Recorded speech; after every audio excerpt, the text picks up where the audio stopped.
Selamat pagi, Sotiotu Namo Buddhaya. Di kesempatan hari ini, kita akan melihat video ini ya tentunya. Nah, di materi video ini adalah kelanjutan dari minggu lalu. Minggu lalu kita sudah mempelajari tentang sejarah penyebaran agama Buddha di Indonesia. Nah, kita akan melanjutkan materi ini dan semoga kalian bisa mengikutinya dengan baik ya. Jadi tak perlu berlama-lama, mari kita belajar. Oke, selamat pagi. Hari ini kita melanjutkan materi bab 1 tentang sejarah penyiaran agama Buddha di Indonesia ya. Minggu lalu kita sudah sampai ke sejarah-sejarah dan prasasti-prasasti peninggalan dari Sriwijaya dan Mataram kuno. Nah, sekarang kita akan mempelajari tentang budaya dan agama, kemudian kelanjutannya. Seperti apa? Mari kita ikuti. Ya, 1. Ada agama dan budaya. Eh, Bisa dibaca di dalamnya. Saya wakilkan membaca juga. Sebagai pusat pengajaran Buddha Vajrayana, Itsing, pandita dari Tiongkok yang melakukan kunjungan ke Sumatera dalam perjalanan studinya di Universitas Nalanda, India pada tahun 671 dan 695. Nah, ini Itsing perjalanan studi ya, bukan perjalanan menyebarkan gitu, belum. Meskipun nanti dalam prakteknya dia jalan ke daerah Sriwijaya mungkin dengan mengajarkan beberapa hal, tapi saat itu beliau ke daerah Sriwijaya untuk perjalanan studi sebenarnya. Kemudian Atisa, seorang sarjana Buddha asal Benggala, mengembangkan Buddha Vajrayana di Tibet abad ke-11. Itsing melaporkan Sriwijaya pusat pembelajaran agama Buddha. Nah, ini adalah salah satu bukti bahwa agama Buddha itu memang dulu sangat mayoritas dalam era kerajaan Sriwijaya ini. Kenapa bisa dikatakan demikian? Karena Itsing melaporkan menyiarkan bahwa Sriwijaya merupakan pusat pembelajaran agama Buddha pada masa itu. Meskipun saat ini buktinya tidak terlalu kental, tapi itulah sejarahnya gitu.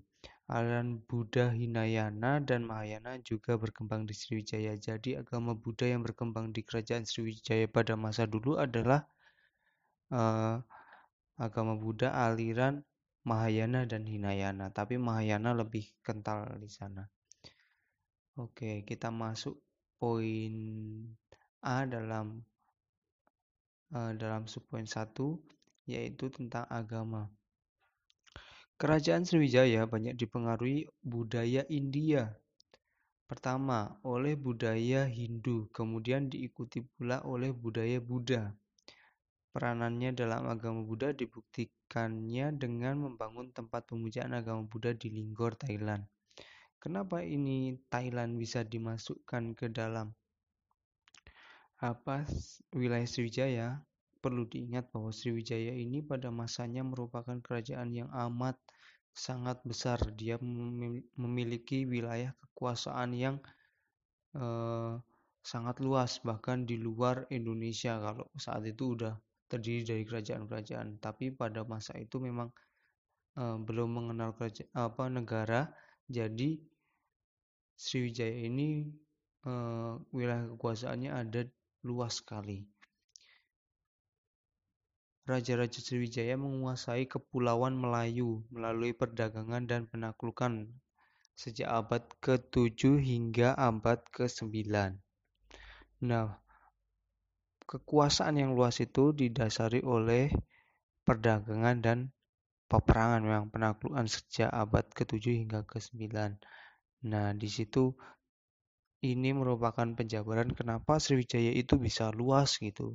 Kenapa Sriwijaya itu bisa kekuasaannya sangat besar gitu. Nah, kemudian selanjutnya dengan demikian Sriwijaya secara langsung turut serta mengembangkan bahasa Melayu beserta kebudayaannya di Nusantara. Nah, ini kenapa Melayu itu banyak berkembang di daerah Sumatera, karena di daerah itulah pusat kerajaan Sriwijaya dulu berkembang. Nah, di masa kerajaan Sriwijaya, Melayu lah atau kebudayaan Melayu lah yang mereka anut juga dalam hal kebudayaan ya. Kalau agama tadi ada Hindu dan Buddha. Agama tadi. Oke, ini masuk ke budaya. Beberapa prasasti Siddhayatra abad ke-7. Prasasti Talang Tuo menggambarkan ritual Buddha untuk memberkati peristiwa penuh berkah. Ada juga peresmian Taman Sri Setra Anugerah Maharaja Sriwijaya untuk rakyatnya. Kemudian ada lagi Prasasti Telaga Batu menggambarkan kerumitan dan tingkatan jabatan pejabat kerajaan. Nah, ini kerajaan ini kerennya dia udah mengenal tentang jabatan dari pengurus-pengurus yang ada dalam kerajaan. Itu kerennya, pemerintahannya luar biasa. Itulah kenapa Sriwijaya ini bisa cukup lama bertahan dengan kekuasaan yang sangat luas gitu, karena ada tingkatan jabatan atau susunan jabatan yang memang terstruktur dengan baik. Kemudian Prasasti Kota Kapur menyebutkan keperkasaan bala tentara Sriwijaya atas Jawa. Jadi bukan keluar negara Indonesia saja kalau sekarang ya, tapi juga di area Indonesia pun dia punya keperkasaan atau punya kekuasaan yang besar juga. Semua prasasti ini menggunakan bahasa Melayu kuno, leluhur bahasa Melayu dan bahasa Indonesia modern. Wah, itu susahnya bahasa kalau kita pelajari ya. Dari dulu sampai sekarang mengalami evolusi. Oke, selanjutnya sejak abad ke-7 bahasa Melayu kuno telah digunakan di Nusantara. Hal itu ditandai dengan ditemukannya berbagai prasasti Sriwijaya dan beberapa prasasti berbahasa Melayu kuno di tempat lain. Seni Sriwijaya sekitar abad ke-9 Masehi yang ditemukan di Pulau Jawa. Nah, ini tentang kebudayaan ya. Nah, selanjutnya kita masuk ke subpoin nomor 2 yaitu perdagangan. Perdagangan. Orang Arab mencatat, sampai ke Arab berarti ini ya, apa kekuasaannya dari Sriwijaya ini. Orang Arab mencatat bahwa Sriwijaya memiliki aneka komoditas seperti kapur barus, kayu gaharu, cengkeh. Ini tentang komoditas perdagangan saat itu. Kenapa Sriwijaya itu bisa berkembang dari perdagangan? Karena Sriwijaya ini memiliki banyak sekali komoditas atau produk-produk untuk didagangkan ke kerajaan-kerajaan lain. Ini makanya kenapa banyak saat itu kerajaan-kerajaan atau raja-raja memiliki kekayaan yang berlimpah. Karena alasan itulah Sriwijaya harus terus menjaga dominasi perdagangannya dengan selalu mengawasi dan jika perlu memerangi pelabuhan pesaing di negara penjajah. Nah, itulah yang menjaga kerajaan Sriwijaya memiliki kekuasaan. Keren kali dulu udah. Lanjut, pada paruh pertama abad ke-10 antara kejatuhan dinasti Tang dan naiknya dinasti Shang, perdagangan dengan luar negeri cukup marak, terutama Fujian, kerajaan Min dan kerajaan Nanhan dengan negeri kayanya Guandong. Sriwijaya mendapatkan keuntungan dari perdagangan ini. Subpoin nomor 3, penyebaran penduduk Kemaharajaan Bahari. Dengan menaklukkan bandar pelabuhan negara jiran ini yang nantinya akan jadi Malaysia itu, Sriwijaya secara otomatis juga melebarkan pengaruhnya dan wilayah kekuasaan di kawasan. Sebagai Kemaharajaan Bahari, pengaruh Sriwijaya jarang masuk hingga jauh di wilayah pedalaman. Memang Sriwijaya ini punya kekuasaan yang cukup luas di banyak negara, banyak zona, banyak area, tapi hanya daerah-daerah yang dilihat atau diawasi, dipandang, itu akan memberikan kemajuan saja yang mendapatkan sorotan dari Sriwijaya. Kalau daerah pedalaman tidak juga. Nah, Diduga penduduk yang berasal dari Sriwijaya telah menghuni dan membangun populasi di Pulau Madagaskar, jauh kali kan, yang terletak 3.300 mil atau 8.000 km di sebelah barat di seberang Samudra Hindia. Sebuah penelitian yang dipublikasikan oleh jurnal, bahwa nenek moyang penduduk Madagaskar adalah orang Indonesia. Para peneliti meyakini bahwa mereka adalah pemukim berasal dari Kerajaan Sriwijaya. Sangat jauh sekali kekuasaan dari Sriwijaya ini, memang terbukti sampai ke Madagaskar itu ya. Migrasi ke Madagaskar diperkirakan terjadi 1.200 tahun yang lalu, sekitar kurun waktu 830 Masehi. Nah ini udah lama banget, bahwa ini salah satu bukti kerajaan Sriwijaya ini memang perdagangan, kemudian penaklukan kekuasaan-kekuasaan itu sangat jauh, sangat luas. Itu. Berdasarkan penelitian DNA, suku pribumi Malagasy dapat merenut silsilah mereka kepada 30 perempuan perintis yang berlayar dari Indonesia. Bahasa Malagasy mengandung kata sarapan dari bahasa Sanskerta dengan modifikasi linguistik melalui bahasa Jawa dan bahasa Melayu. Sarapan ini pasti kalian udah tahu ya, udah sangat kental untuk kita.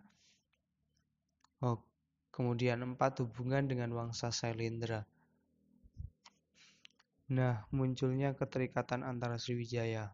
Wangsa Sailendra ini perlu kita flashback lagi pertemuan sebelumnya. Wangsa Sailendra ini adalah masa di dalam kekuasaan Kerajaan Mataram kuno ya. Posisinya itu beda jauh, di mana Kerajaan Mataram kuno ini berada di Pulau Jawa, sedangkan Sriwijaya ini berada di Kepulauan Sumatera. Nah ini cukup jauh, tapi karena mungkin kedua kerajaan ini adalah kerajaan yang besar pada masa itu, kalau berperang pasti akan berefek negatif pada kedua kerajaan ini, maka mungkin mereka menjalin hubungan kerjasama sehingga ada hubungan dengan Sailendra. Munculnya keterkaitan antara Sriwijaya dan dinasti Sailendra dimulai karena adanya nama Sailendra Dawamsa pada beberapa prasasti. Prasasti Kalasan di Pulau Jawa, Prasasti Linggor di selatan Thailand, dan Prasasti Nalanda di India. Sementara pada prasasti Sojomerto dijumpai nama Dapunta Selendra. Karena prasasti Sojomerto ditulis dalam bahasa Melayu dan bahasa Jawa, Melayu umumnya digunakan pada prasasti di Sumatera. Wangsa Sailendra juga berasal dari Sumatera, walaupun asal-usul bahasa Melayu ini masih menunggu penelitian sampai sekarang. Nah, meskipun ini sedikit menarik, tapi ini pembuktiannya belum terlalu konkret ya. Kata Wangsa Sailendra diduga berasal dari Sumatera, ini belum terlalu konkret, belum bisa dipastikan juga karena penelitian memang belum menemukan titik terang. Ini masih praduga-praduga saja gitu ya. Hubungan dengan kekuatan regional, pengaruh Sriwijaya tampak pada bangunan pagoda Boromtat yang bergaya Sriwijaya. Setelah kejatuhan Sriwijaya, Jaya terbagi menjadi 3 kota, yakni Jaya, Tatong, dan Kiraratnikom. Ini daerah Thailand ya sepertinya.